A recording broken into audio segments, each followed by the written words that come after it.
ایک پیر کی زبانی سنیے۔ تعویذ کا اسلام میں کوئی تعلق ہے ہی نہیں، کوئی کنسپٹ نہیں۔ اس کا ذرا میں ڈیٹیل میں دینا چاہوں گا جواب۔ حدیث قدسی ہے، آقا کریم نبی رحمت صلی اللہ علیہ وآلہ وسلم نے فرمایا کہ جو شخص تعویذ لیتا ہے اللہ اسے تعویذ کے حوالے کر کے خود اس سے بری ہو جاتا ہے۔ پھر دوسری چیز یہ کہا جاتا ہے جی کہ قرآن کی آیت ہے جو گلے میں ہم نے ڈالی ہوئی ہے۔ لوگوں کا یہی کہنا ہوتا ہے زیادہ ٹھیک ہے۔ جو ہم گلے میں تعویذ ڈالتے ہیں اسی تعویذ کو پہنے ہوئے ہم واش روم بھی جاتے ہیں۔ اچھا، یہاں پہ پھر معذرت کے ساتھ میں سوال کروں گا، آپ کے پاس بھی لوگ آتے ہیں تو پھر آپ بھی پیر ہیں، پروفیسر ہیں، آپ کس طرح لوگوں کو پھر دم کر رہے ہیں، شفا دے رہے ہیں، یہ ذرا بتا دیں۔ پیروں کے پاس سے تو تعویذ ہی ملتی ہے نا؟ پھر غلط پوچھا، شفا میرے پاس نہیں ہے، میں نے اکثر کہا کرتا ہوں پیروں کے پاس سے ملتی ہے نا، یہ ہمیں سننے کو ملتا ہے کہ فلاں پیر صاحب سے مجھے شفا ملی، یہ غلط، فلاں سے ملی، وہ پیر صاحب بڑے اچھے پہنچے ہوئے ہیں، تو یہ پھر سوال تو ہوں گے نا؟ پہنچا شوچا کوئی نہیں ہوتا، یہ کنسپٹ ہی غلط ہے کہ پیر شفا دیتا ہے۔ میں نے پہلے کہا میرا اپنا سر درد ہو جائے نا میں اسے دور نہیں کر سکتا، اللہ تعالیٰ شفا دینے پر اللہ شفا دے، یہ میرا ہاتھ ہے، مجھے اس پہ کوئی اختیار نہیں، عذاب میرے ہیں، اختیار میرا کوئی نہیں ہے، یہ اٹھتا ہے اللہ کے حکم سے نیچے ہوتا ہے، میرا اللہ میرے ہاتھ کو یہاں روک دے، اب میرا کوئی چارہ۔ آزاد کشمیر کے شہر میرپور سے تعلق رکھنے والا یہ پیر، اس نے کیا ہی خوب اللہ کی توحید بیان کر دی اور اس نے بتا دیا کہ تعویذ کا جو اسلام سے کوئی تعلق نہیں ہے۔ بے شک میرے نبی نے فرمایا جس نے تعویذ پہنا اس نے شرک کیا، اور اس نے زبردست بات کی کہ یہ تعویذ کچھ بھی نہیں ہے، یہ کچھ بھی نہیں کر سکتے۔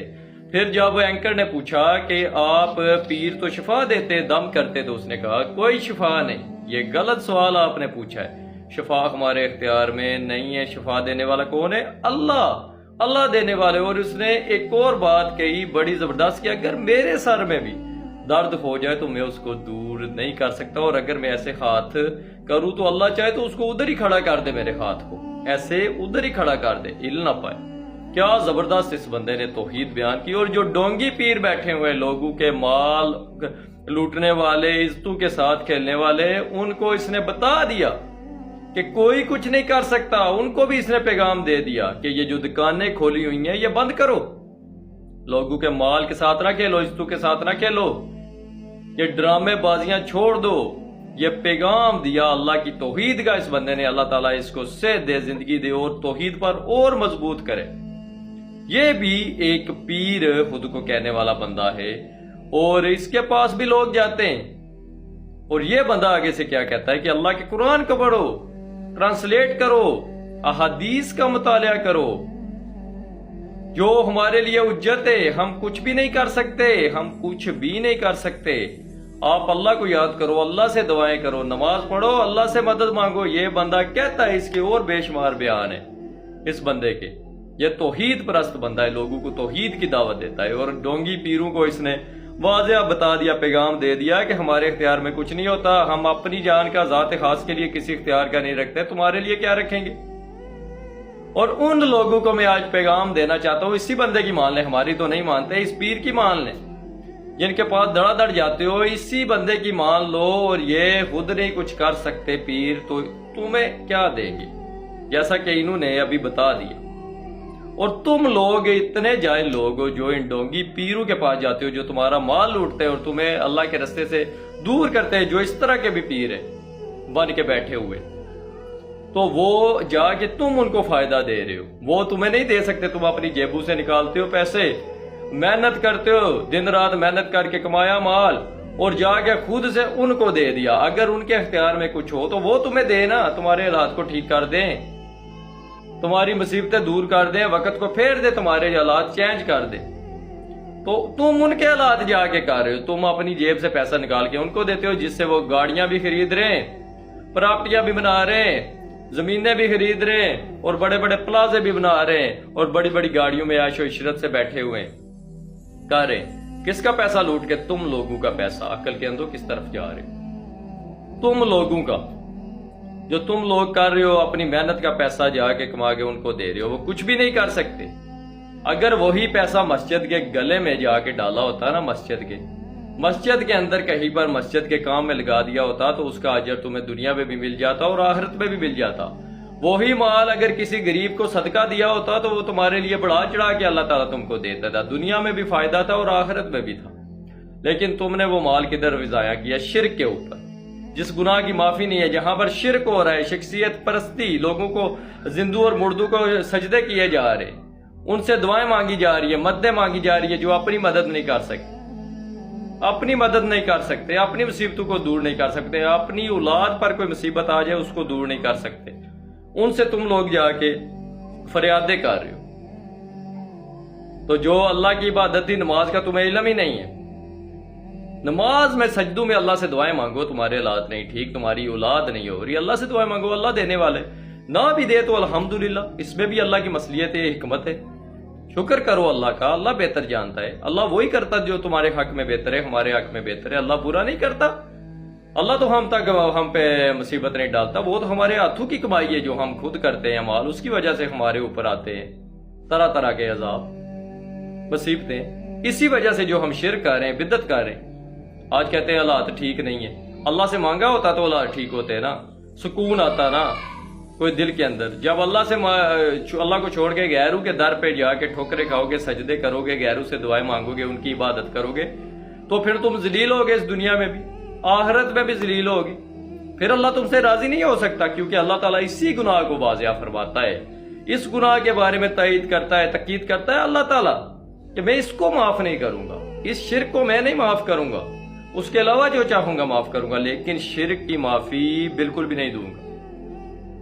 اب سب سے بڑھ کے چڑھ کے آپ مزاروں کے اوپر چلے جائے، درباروں کے اوپر سب سے زیادہ رش ہوگا لوگوں کا، مسجدیں خالی پڑی ہوئی ہیں، فجر سے لے کر عشاء تک دیکھ لے عشاء تک جا کے آپ کو 2 نمازی 4 نمازی 8 10 زیادہ سے زیادہ ساری نماز ہمارے لیے حجت ہے، ہم کچھ بھی نہیں کر سکتے، آپ اللہ کو یاد کرو، اللہ سے دعائیں کرو، نماز پڑھو، اللہ سے مدد مانگو۔ یہ بندہ کہتا ہے، اس کے اور بے شمار بیان ہے اس بندے کے، یہ توحید پرست بندہ ہے، لوگوں کو توحید کی دعوت دیتا ہے، اور ڈونگی پیروں کو اس نے واضح بتا دیا، پیغام دے دیا کہ ہمارے اختیار میں کچھ نہیں ہوتا، ہم اپنی جان کا ذات خاص کے لیے کسی اختیار کا نہیں رکھتے، تمہارے لیے کیا رکھیں گے؟ اور ان لوگوں کو میں آج پیغام دینا چاہتا ہوں، اسی بندے کی مان لیں، ہماری تو نہیں مانتے، اس پیر کی مان لیں، جن کے پاس دڑا دڑ جاتے ہو، اسی بندے کی مان لو، اور یہ خود نہیں کچھ کر سکتے پیر، تو تمہیں کیا دیں گے؟ جیسا کہ انہوں نے ابھی بتا دیا۔ اور تم لوگ اتنے جاہل لوگ ہو جو ان ڈونگی پیروں کے پاس جاتے ہو، جو تمہارا مال لوٹتے ہیں اور تمہیں اللہ کے رستے سے دور کرتے ہیں، جو اس طرح کے بھی پیر ہیں بن کے بیٹھے ہوئے، تو وہ جا کے تم ان کو فائدہ دے رہے ہو، وہ تمہیں نہیں دے سکتے، تم اپنی جیبوں سے نکالتے ہو پیسے، محنت کرتے ہو، دن رات محنت کر کے کمایا مال، اور جا کے خود سے ان کو دے دیا۔ اگر ان کے اختیار میں کچھ ہو تو وہ تمہیں دے نا، تمہارے حالات کو ٹھیک کر دیں، تمہاری مصیبتیں دور کر دیں، وقت کو پھیر دے، تمہارے حالات چینج کر دے، تو تم ان کے حالات جا کے کر رہے ہو، تم اپنی جیب سے پیسہ نکال کے ان کو دیتے ہو، جس سے وہ گاڑیاں بھی خرید رہے ہیں، پراپرٹیاں بھی بنا رہے ہیں، زمینیں بھی خرید رہے ہیں، اور بڑے بڑے پلازے بھی بنا رہے ہیں، اور بڑی بڑی گاڑیوں میں عیش و عشرت سے بیٹھے ہوئے ہیں، کر رہے ہیں۔ کس کا پیسہ لوٹ کے؟ تم لوگوں کا پیسہ۔ عقل کے اندر کس طرف جا رہے ہو؟ تم لوگوں کا، جو تم لوگ کر رہے ہو، اپنی محنت کا پیسہ جا کے کما کے ان کو دے رہے ہو، وہ کچھ بھی نہیں کر سکتے۔ اگر وہی پیسہ مسجد کے گلے میں جا کے ڈالا ہوتا نا، مسجد کے اندر کہیں پر مسجد کے کام میں لگا دیا ہوتا، تو اس کا اجر تمہیں دنیا میں بھی مل جاتا اور آخرت میں بھی مل جاتا۔ وہی مال اگر کسی غریب کو صدقہ دیا ہوتا تو وہ تمہارے لیے بڑھا چڑھا کے اللہ تعالیٰ تم کو دیتا تھا، دنیا میں بھی فائدہ تھا اور آخرت میں بھی تھا، لیکن تم نے وہ مال کدھر ضائع کیا؟ شرک کے اوپر، جس گناہ کی معافی نہیں ہے، جہاں پر شرک ہو رہا ہے، شخصیت پرستی، لوگوں کو زندوں اور مردوں کو سجدے کیے جا رہے، ان سے دعائیں مانگی جا رہی ہے، مددیں مانگی جا رہی ہے، جو اپنی مدد نہیں کر سکتے، اپنی مصیبتوں کو دور نہیں کر سکتے، اپنی اولاد پر کوئی مصیبت آ جائے اس کو دور نہیں کر سکتے، ان سے تم لوگ جا کے فریادیں کر رہے ہو۔ تو جو اللہ کی عبادت تھی، نماز کا تمہیں علم ہی نہیں ہے، نماز میں سجدوں میں اللہ سے دعائیں مانگو، تمہارے حالات نہیں ٹھیک، تمہاری اولاد نہیں ہو رہی، اللہ سے دعائیں مانگو، اللہ دینے والے، نہ بھی دے تو الحمدللہ، اس میں بھی اللہ کی مصلیت ہے، حکمت ہے، شکر کرو اللہ کا، اللہ بہتر جانتا ہے، اللہ وہی کرتا جو تمہارے حق میں بہتر ہے، ہمارے حق میں بہتر ہے، اللہ برا نہیں کرتا، اللہ تو ہم پہ مصیبت نہیں ڈالتا، وہ تو ہمارے ہاتھوں کی کمائی ہے جو ہم خود کرتے ہیں مال، اس کی وجہ سے ہمارے اوپر آتے ہیں طرح طرح کے عذاب، مصیبتیں، اسی وجہ سے جو ہم شرک کر رہے ہیں، بدعت کر رہے ہیں۔ آج کہتے ہیں حالات ٹھیک نہیں ہے، اللہ سے مانگا ہوتا تو اللہ ٹھیک ہوتے نا, سکون آتا نا کوئی دل کے اندر. جب اللہ کو چھوڑ کے غیروں کے در پہ جا کے ٹھوکرے کھاؤ گے, سجدے کرو گے, غیروں سے دعائیں مانگو گے, ان کی عبادت کرو گے, تو پھر تم ذلیل ہوگے اس دنیا میں بھی, آخرت میں بھی ذلیل ہوگی. پھر اللہ تم سے راضی نہیں ہو سکتا, کیونکہ اللہ تعالیٰ اسی گناہ کو واضح فرماتا ہے, اس گناہ کے بارے میں تائید کرتا ہے, تاکید کرتا ہے اللہ تعالیٰ کہ میں اس کو معاف نہیں کروں گا, اس شرک کو میں نہیں معاف کروں گا, اس کے علاوہ جو چاہوں گا معاف کروں گا, لیکن شرک کی معافی بالکل بھی نہیں دوں گا.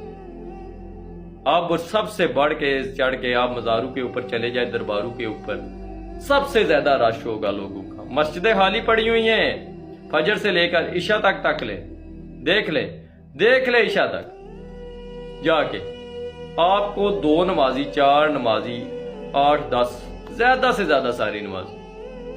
تو مزاروں پہ جائیں گے, ہزاروں کی بھیڑ ہر روز لگی ہوئی ہے مزاروں کے اوپر, مجمع لگے ہوئے ادھر جدھر شرک ہو رہا ہے. حالانکہ جو رستہ جنت کی طرف لے کے جانا ہوا اللہ کی مسجدیں, وہ خاص اللہ کے لیے ہوتی ہے, اس میں اللہ کا ذکر کرو, خاص اسی کو پکارو. وہ وہی سننے والا ہے جو شارک سے قریب ہے, ہمیں جانتا ہے, اس کا علم ہر چیز پر احاطہ کیا ہوا, گھیرے ہوئے اس نے. وہ جو بابے جو سن نہیں سکتے, قبر والے مر گئے ہیں, انہیں یہ نہیں پتا کب اٹھائے جائیں گے, ہماری بات کا جواب نہیں دے سکتے, سن نہیں سکتے, ان کو کیا پتا, ہمیں کیا پتا جو بابے ہیں وہ جنت میں جائیں گے یا جہنم میں جن کی قبروں پہ جا کے بیٹھے ہو, یا ہمیں کیا دے سکتے ہیں وہ. اگر کچھ ان کے اختیار میں ہوتا تو موت اپنے اوپر سے ٹال دیتے, ٹال سکے نہیں ٹال سکے.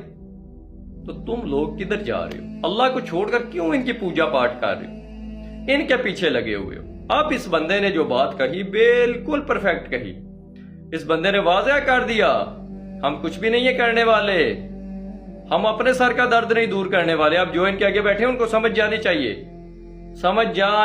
ان کو کہ یہ بندہ خود نفی کر رہا ہے. اور پیاری بات اس بندے نے کہی, اللہ ضرور اس کو اجر دے گا اس دنیا اور آخرت میں اس چیز کا. یہ توحید لوگوں کو بتائی جا رہی ہے, الحمدللہ. یہ بھی تو دیکھیں نا, ایک پیر بن کے بیٹھا ہوا ہے بندہ اور لوگوں کو توحید کی دعوت دے رہا ہے, بتا رہے یہ توحید کچھ نہیں ہے, ہمارے اختیار میں کچھ نہیں, اللہ سے جا کے مانگو. اور جو بیٹھے ہوئے مال کھا رہے ہیں, لوگوں کو لوٹ رہے ہیں مال, وہ کس زمرے میں آئیں گے, اپنے پیٹوں میں آگ بھر رہے ہیں. اللہ تعالیٰ روک رہا ہے. سورہ توبہ آیت نمبر 34 کے اندر اللہ تعالیٰ فرماتا ہے, اے ایمان والو, بہت سارے علماء اور مشائخ لوگ تمہارا مال حق طریقے سے کھاتے ہیں اور تمہیں اللہ کے رستے سے روکتے ہیں. وہ ڈونگی پیر جنہوں نے دکانیں چمکائی ہوئی ہیں اپنی, جیسا کہ پپا جانی امیر اہل بدعت بیٹھے ہوئے ہیں, اپنی دکانیں چندے لیے جا رہے ہیں, لوگوں سے کھائے جا رہے ہیں مال. لوگوں ایسے لوگ وہ مال کھا رہے ہیں, ان سے بچو. ایمان بھی آپ کا ضائع ہو رہا ہے اور آپ کا مال, پیسہ, روپیہ, عزت سب کچھ جا رہی ہے. بچو, آؤ اللہ کے قرآن کی طرف ٹرانسلیٹ کرو, آؤ حدیث کی طرف, نبی کریم صلی اللہ علیہ وسلم کے فرمین کی طرف. یہی ہمارے لیے حجت ہے, یہی سیدھا رستہ ہے, اس کے علاوہ کوئی بھی سیدھا رستہ نہیں. یہی صراط مستقیم کا رستہ ہے جو جنت کے اندر لے کے جانے والا ہے, جو جہنم سے دور کرنے والا ہے, جو بالکل سیدھا رستہ ہے جس میں کوئی ٹیڑھا پن نہیں. تو اللہ سے ڈر جاؤ, اللہ سے ڈر جاؤ. اللہ نے پکڑ لیا, کسی نے نہیں چھڑانا. نہ ماں باپ کام آنے, نہ اولاد کام آنی ہے, نہ رشتہ دار, نہ دوست باپ, کسی نے کام نہیں آنا. قرآن کو پڑھ کے ٹرانسلیٹ کر کے سمجھو, آگے پھیلاؤ, پھر لوگوں کو بتاؤ یہ سیدھا رستہ ہے. حدیث کو پڑھو, اپنے تک محدود نہ رکھو. اپنے تک محدود رکھا تو آپ سب سے بڑے مجرم ہیں. نماز کو کبھی نہ چھوڑو.